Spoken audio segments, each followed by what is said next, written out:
Hello everyone, today I'm going to share with you my June favorites, and I have a lot to share with you as usual. So I'm going to start with the skincare because I've been obsessed with skincare recently, and then I'm going to move into color and tools. So let's get started with something new that I have been using for my eyes and lips. I do have dry under eyes even though I have normal skin, and I do use the Kenzo Ice Cold Eye Cream in the morning, but at night I've been using this new JeNu treatment, and this is not a Clarisonic for the face or anything, it's just for your eyes and your lips, but I'm going to show you how to use it, and I can say for a fact that it has helped my dry under eyes. I've been using this magic wand with their Active Youth eye treatment, and this eye treatment is really good. So I use it by itself, and I know a lot of you want to see a newly updated nighttime skincare routine, but I've been trying so many different things, trying to decide what I want to stick to, that I won't be posting that video for another 2 weeks or so.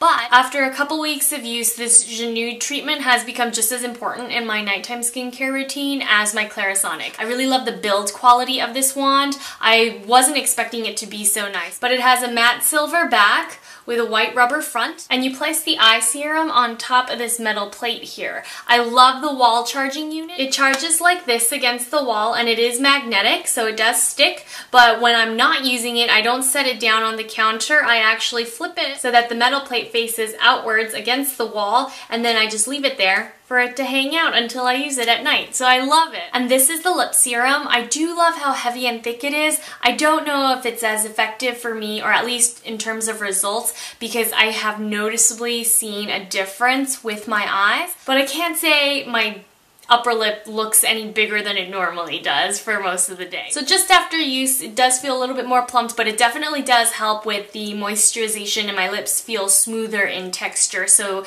that lipsticks don't stick to them as much. I'm going to begin by placing a little bit of the eye serum onto the metal plate of the JeNu wand. Then I'm going to press down to start the wand, and moving the wand in circular motions, I'm just going to take it from one end of the eye to the other. And I like to focus mostly in the inner corners since that's where I experience the most dryness. And the ultrasound technology is what helps to smooth out the surface of the skin and really hydrate that area. There is a slight tingle, and it corresponds to the clicking noises. And once it beeps off, you know that your treatment's done. Now I'm going to take the lip serum and apply it directly to my lips. And because my upper lip is a lot thinner, I like to move the wand across the upper lip for more stimulation. So I'm going to turn it on again. And that's the lip treatment complete. I just wipe down the metal plate, and then I also wipe off the excess product on my lips. So overall, I've had a really positive experience with JeNu, so if you're into gadgets and you like techie beauty products, then definitely this is the next one you should try if you already have a Clarisonic. And moving on, I did mention in my recent haul video that I purchased a product from Sephora. This is the Boscia Clear Complexion Willow Bark Spot Treatment, and this has been working really well for me. I didn't review it in that haul video because I wanted to share it with you here. I love this stuff. It's very gentle. It doesn't cause my acne to dry out any further. I don't think it's the most potent treatment, but I do love it, and I want to just put it all over my face. I wish they would just put it in a large, 1 ounce bottle so I could just pump it out and use it as a serum or something. My skin is super hormonal right now because it's that time of the month, but this Boscia has really helped prevent my acne from getting that much worse. Now for the CC cream and BB cream debate. As many of you know, I don't really use BB cream, but I have recently started testing the Kiehl's Skin Tone Correcting and Beautifying BB cream with a broad spectrum sunscreen of 50. I really like this stuff thus far. It's too early to say, but I'm just telling you as a heads up because I'm going to talk about the Smashbox CC cream next.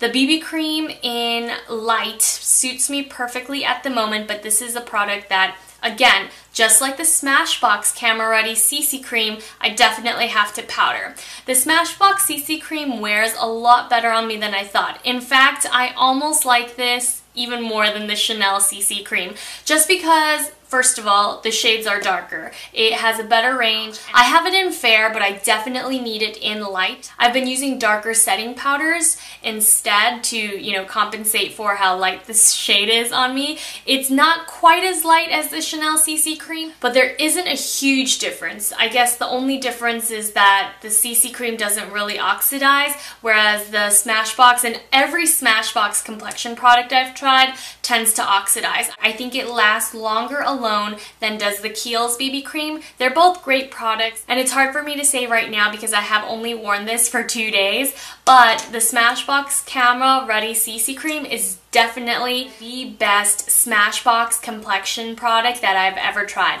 And I have tried the liquid foundation, I have tried the cream compact, I've tried a lot of different Smashbox formulations. I just think that this is the best. Now finally, for a little bit of color, I love the nail polish I'm wearing. It is Essie's Silken Cord, and it's actually an older nail polish. It was released in 2010, but I just stumbled across it recently, and I'm so in love with this pink tinged red. It looks very much like a maraschino cherry, and it's very bright. It is super flattering on my yellow, warm, tan hand, and I really think that this slight pink lean brightens up my complexion a lot.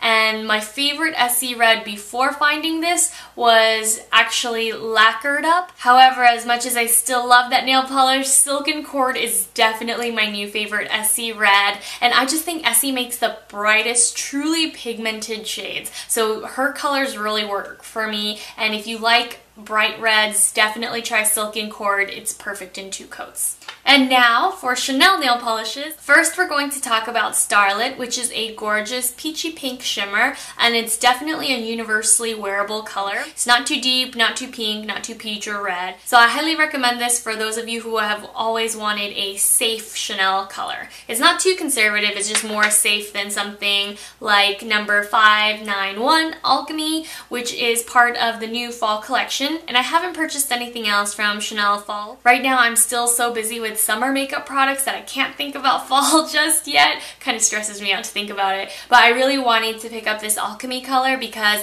it is the more subtle version of Peridot. I don't think I like it as much as Peridot because I really like that metallic high foil finish that Peridot is famous for, but I think Alchemy is an easier way to wear that color. It's more conservative. So even though this is a shimmer, it's not metallic, so I do recommend it if you missed out on Peridot or if you're just looking for something more feminine and soft. Now, because someone inevitably asks me, what makeup am I wearing on my eyes?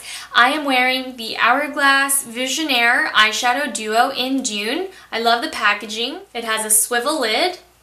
And today the colors I'm wearing are a pale champagne gold with an olive green. The combination is super easy to wear, and I feel like the green is more of a neutral since it does have khaki tones to it. It's not a bright forest green, and I actually wore them together today. I took this fluffy blending brush and mixed 1 part gold with 1 part green, dusted off the excess, and then applied it straight into my crease for definition. The eyeshadow is just so smooth and flawlessly pigmented. I highly recommend it. And this Outer Beauty brush, the split fiber eye blending, is pretty new to me. I haven't tried anything like this before. It is half natural fiber and half synthetic. Literally, the fibers are split in half and not mixed together like a traditional duo fiber. So I really like this one the best. And it comes in a set of 4. I really also like the angled split fiber buffer,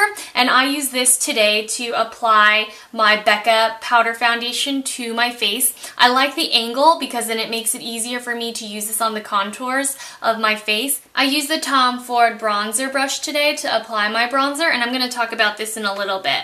But I think overall the angled split and this crease brush here are really excellent blending tools. And it really has been a long time since I found an affordable yet really soft and effective kabuki brush. This is definitely the winner, hands down. I also have the split fiber all over eye, and this one is really good for if you like to apply cream eyeshadows all over the lid. I would recommend applying with the synthetic side and blending out the crease area or lid area wherever the eyeshadow stops with the natural end. Now this set set comes with a split fiber cheek. It looks very similar to the Tom Ford cream foundation brush that I just reviewed on the blog, in case you guys were curious. All 4 of these brushes are part of the B2 Faced collection by Outer Beauty, and I highly recommend it. I haven't tried anything like this before, and it's been a long time since I've tried affordable brushes other than Sigma's, and I really do think these are worth taking a look at. And before we forget, I wanted to discuss the Tom Ford bronzer brush really quickly. I've been using this in conjunction with the angled split, so I'll use this for my face powder and then use the Tom Ford for my bronzer. And I just feel like this combination works really well together to give me a sculpted face look. And I will be reviewing all the Tom Ford brushes that I own on my blog. I've already reviewed, again, the cream foundation brush if you wanted to check that out. But I'm going to try to review all of them this weekend, if not by Monday, and I highly recommend this bronzer brush. This is the most expensive out of all of the brushes that he makes. He makes 12, but it is the one that I most highly recommend. Now for some cool new skin sponges. I had seen reviews last year or so on Konjac sponge puffs on YouTube, so I was just randomly searching for skincare, and ever since my acne flare-up has happened, I've been obsessed with trying everything new and acne related. I've never had acne like this before, so it's really given me the opportunity to try and experiment with different products. So as much as my acne sucks, and it's worse when, you know, when you're older and you didn't experience acne like this when you were younger, when everyone else was going through it, but I feel like it's sort of been a blessing in disguise because now I get to try different products and share with you my thoughts on them, since, you know, I do realize that the seasonal makeup collection review can get a little stale. But these Konjac sponge puffs are pretty awesome. I use the oily and acne prone skin one, which comes in blue and black packaging. The sponge itself is black, but today I'm going to share with you the green one, which is meant for purely oily skin. And the Konjac powder,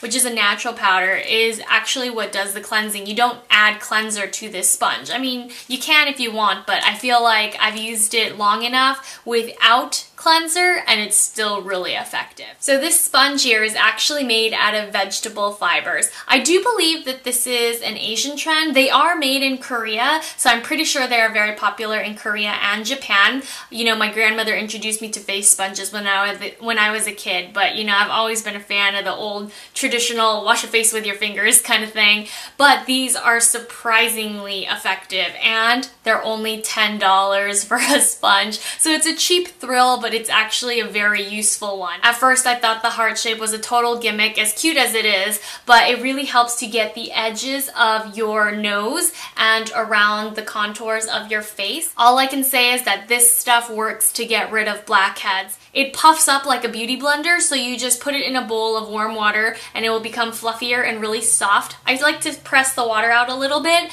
and then I go ahead and essentially massage my face with the sponge. And then once I'm done, I take the edges of the sponge and just go around the corners of my nose and really get deep in there, because that's where most of my blackheads are. And that is all for the month of June. So those are my favorites, and I know it was a slightly different episode than what I normally film, but I have been trying to expand my beauty scope. So if you have any suggestions of what you would like for me to try, you know, I am trying to include more affordable options, and you know, I'm really doing my best to try to show you products that you guys are requesting. So if you have any questions about products, or if there's something you would like for me to try or feature, just give me a quick shout out on any of my social media networks, and I'll try to get back to you guys as soon as possible. Thanks so much for tuning in as always, and I'll see you next in my updated eyebrow tutorial. Bye!